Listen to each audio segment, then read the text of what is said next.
मेरे साथी, मेरे बंधु, मेरे अग्रज, अभी अलका दीदी ने पूछा कि इतना समय ऋचा पांडे कहां से लाई। मैं बताऊं दीदी कहां से लाई? आप लोगों ने टिकट नहीं दी तो बेचारी क्या करती।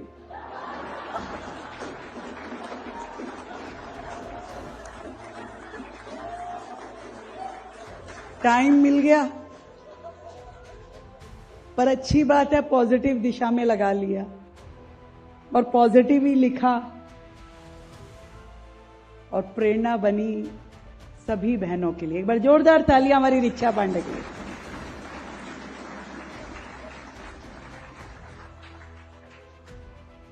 ये अच्छी बात है कि जब ईश्वर ऐसा समय दे तो इसे बोलते हैं ब्लेसिंग इन डिस्गाइज, कि आपने प्रभु के दिए हुए, कहते हैं ना, जाही विधि राखे राम ताही विधि रही।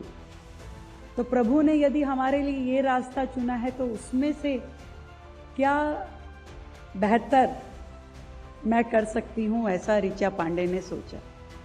और मैं ये सोचती हूँ ये हम में से हर एक व्यक्ति के लिए प्रेरणा बनना चाहिए।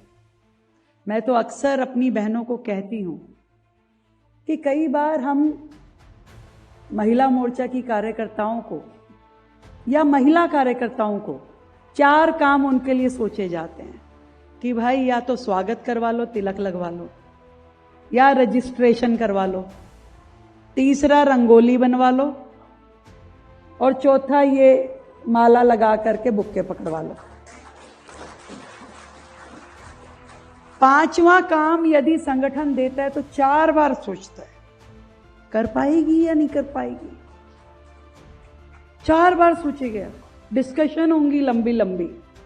परंतु जब हमारी बहनें ऐसे सुंदर काम करेंगी, लेखन के, पढ़ने के, बोलने के, डिस्कशंस के लिए, तो निश्चित रूप में उस ओरे से बाहर आ पाएंगे।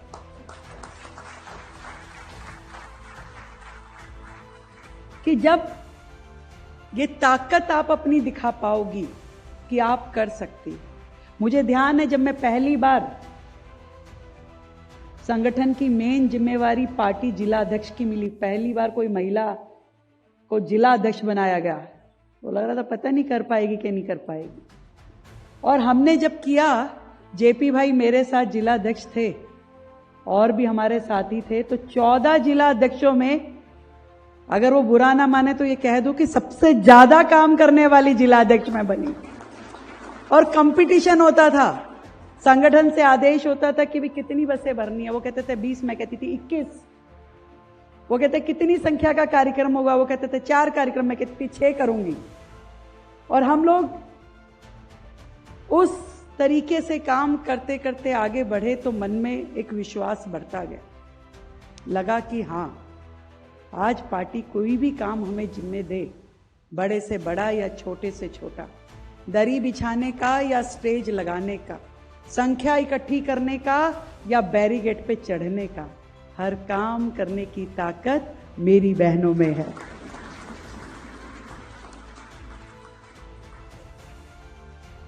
और जो ये विषय है, बीजेपी दिल्ली विन, मोदी की गारंटी, इसका एक एक शब्द अक्षरशः मेरी आत्मा ने पढ़ा हुआ है। क्यों? क्योंकि मैंने 2015 का चुनाव भी देखा, 2020 का चुनाव भी देखा और 2025 का चुनाव भी देखा। जब 2015 के चुनाव में मैं 5000 वोटों से हारी तो एक एक कार्यकर्ता आंसुओं से रोया। मैं फिर खड़ी हुई, कार्यकर्ताओं का धन्यवाद का समारोह किया और काम पे लग गई। पार्टी ने तब भी बड़ी मेहनत की थी, बड़ी मेहनत। एक एक कार्यकर्ता घर घर घूमा, हर संभव प्रयास किया, पर जनता को पता नहीं कुछ और अलग छवि दिखाई दे रही थी। जनता ने उस पर विश्वास किया, हमने भी उसको सहर्ष स्वीकार किया और लग गए अपने काम पे। क्योंकि हमने कभी, भारतीय जनता पार्टी ने क्विट करना नहीं सीखा। 2 से 300 होने की जो प्रक्रिया में हम थे, वो हम सब ने देखा।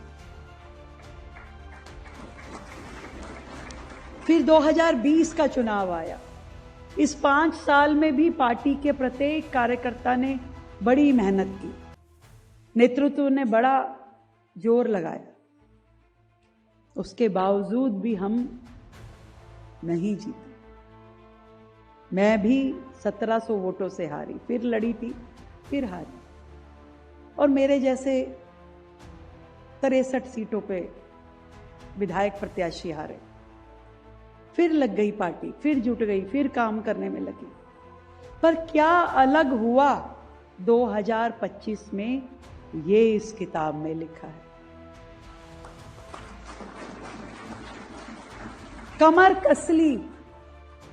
कमर कसली और जैसे किसी एक लंबी छलांग लगाने के लिए 2 कदम व्यक्ति पीछे आता है, उस तरीके से पार्टी ने तैयारी की। एक एक व्यक्ति, ऐसा नहीं कि चुनाव आने पे लगा, 2-2.5 साल पहले से तैयारी में जुट गया। एक एक संभाग पकड़ के महिला का काम, युवा का काम, झुग्गी बस्ती का काम, हर व्यक्ति ने संघर्ष किया। एक आदेश संगठन का आता था, हर व्यक्ति लग जाता था। शायद ही कोई दिन गया हो जब हमने धरना प्रदर्शन ना किया हो, शायद ही कोई दिन गया हो जब हमारी बैठक ना हुई हो, और शायद ही कोई दिन गया हो जब पार्टी का कोई कार्यक्रम ना हुआ हो। यह नहीं मालूम था कौन चुनाव लड़ेगा, जीतेंगे कि नहीं जीतेंगे, सरकार बनेगी कि नहीं बनेगी, परंतु एक लक्ष्य था कि इस बार जीतना है। और उसी तरीके से पार्टी के हजारों कार्यकर्ताओं, जैसे रेखा गुप्ता भी वैसे ही लगी हुई थी। जो कॉल आती थी कि हां ये करना है तो लग जाते थे। कभी रात को झुग्गी में रुके, कभी कार्यकर्ताओं के साथ बैठे, अलग अलग काम, जो भी स्ट्रेटेजी तय हुई हम सब ने किया, मन से किया। पर इसलिए नहीं किया कि दिल्ली जीतनी है। मुझे मालूम है कि जिस दिन आखिरी रैली हुई और प्रधानमंत्री नरेंद्र मोदी जी ने दिल्ली की जनता से यह आह्वान किया कि यह दिल्ली की जिम्मेवारी मुझे दे दो मेरे साथियों, मैं दिल्ली वासियों को मोदी की गारंटी देता हूं कि दिल्ली में विकास की बयार बह जाएगी। वो शब्द आज भी मेरे मन के अंदर बसे हुए हैं कि उनके उन 3 शब्दों ने दिल्ली की जनता के मन में भावनाएं जगाई कि हां, दिल्ली को अगर विकास के रास्ते पे लेके जाना है तो हमें यही करना पड़ेगा। उस दिन से दिल्ली बदलना शुरू हो गई। दिल्ली ने अपना मूड बदल लिया और हम सीटें जीतते गए।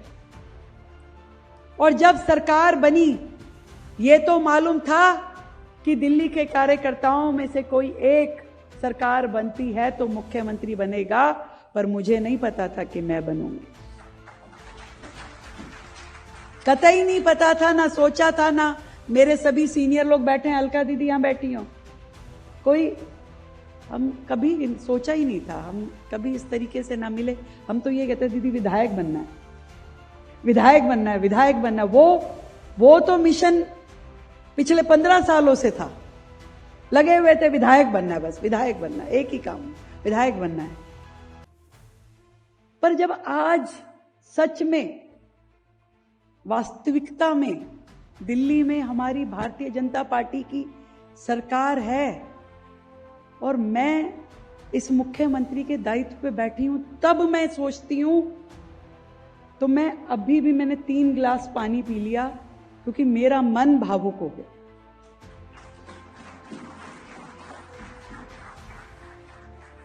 कि ये हजारों कार्यकर्ताओं की मेहनत है,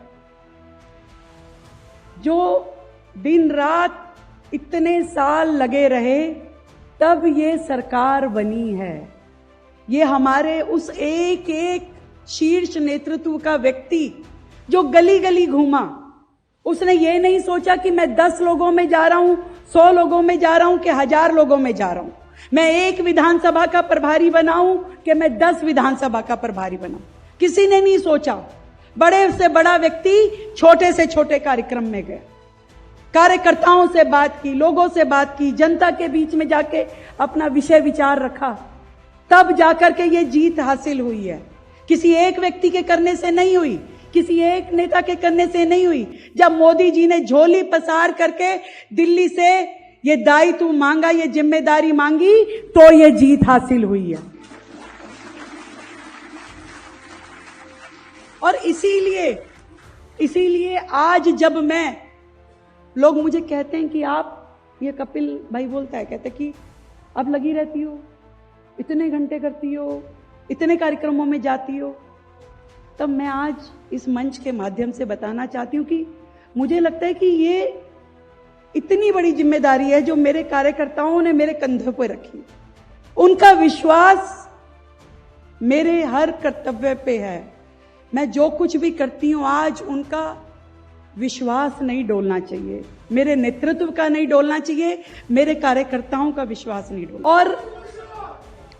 और आज हम सभी को ये बात सोचनी होगी, हम सभी को, एक एक व्यक्ति को, वो राज्य की मुख्यमंत्री के पद पे है या दायित्व पे है, वो मंत्री के दायित्व पे है, जिला मोर्चा संगठन के किसी दायित्व पे है या कार्यकर्ता के दायित्व पे। हम सबको सोचना होगा कि लाए हैं तूफान से किश्ती निकाल के।